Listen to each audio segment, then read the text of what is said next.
दोस्तों, सदर अयूब खान रोज़ाना सिगरेट के 2 बड़े पैकेट पीते थे। रोज़ सुबह उनका बटलर सिगरेट के 2 पैकेट ट्रे में रख कर उनके बेडरूम में आ जाता और सदर अयूब सिगरेट लगाकर अपनी सुबह का आगाज़ करते थे। वो एक दिन मशरक़ी पाकिस्तान के दौरे पर थे। वहाँ उनका बंगाली बटलर इन्हें सिगरेट देना भूल गया। जनरल अयूब खान को शदीद गुस्सा आया और उन्होंने बटलर को गालियाँ देना शुरू कर दी। जब अयूब खान गालियाँ दे देकर थक गए तो बटलर ने इन्हें मुखातिब करके कहा, जिस कमांडर में इतनी बर्दाश्त ना हो वो फ़ौज को क्या चलाएगा। मुझे पाकिस्तानी फ़ौज और इस मुल्क का मुस्तकबिल ख़राब दिखाई दे रहा है।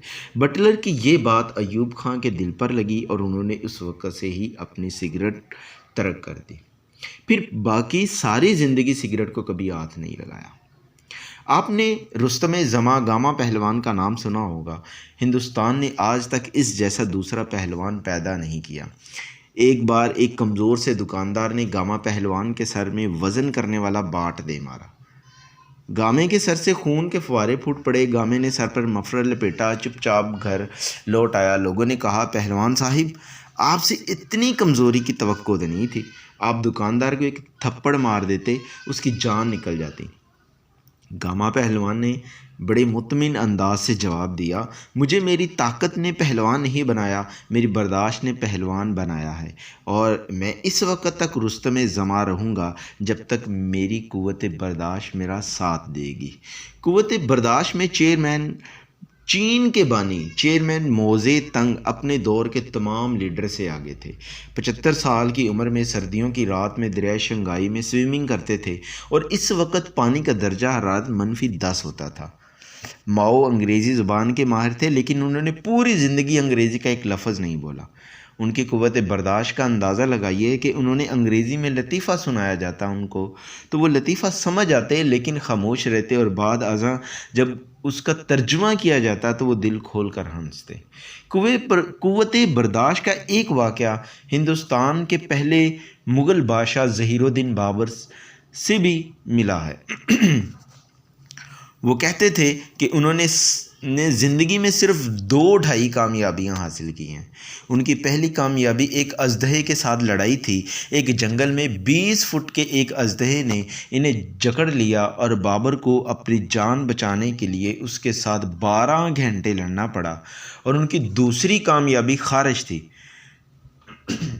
एक बार ख़ारिश का एक मर्ज़ लाक हो गया। ख़ारिश इस कदर शदीद थी कि वो जिस्मानी तौर पर कपड़ा नहीं पहन सकते थे।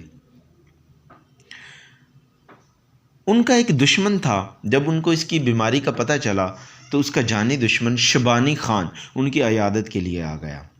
ये बाबर के लिए डूब मरने का मुकाम था कि वो बीमारी की हालत में अपने दुश्मन के सामने आ जाए। बाबर ने फ़ौरन पूरा शाही लिबास पहना, बन ठन कर शबानी खान के सामने बैठ गया। वो आधा दिन शबानी खान के सामने बैठे रहे और पूरे जिस्म पर शदीद ख़ारिश हुई, लेकिन बाबर ने ख़ारिश नहीं की। बाबर इन दोनों वाक़यात को अपनी 2 बड़ी कामयाबियां करार देता है। वो आधी दुनिया को फ़तह को अपनी आधी कामयाबी, और दुनिया में लीडर्स हों, सियासतदान हों, एक हुक्मरान हों, चीफ़ एग्जेक्टिव हों, आम इंसान हों, इनका असल हुस्न इनकी क़ुव्वत बर्दाश्त होती है।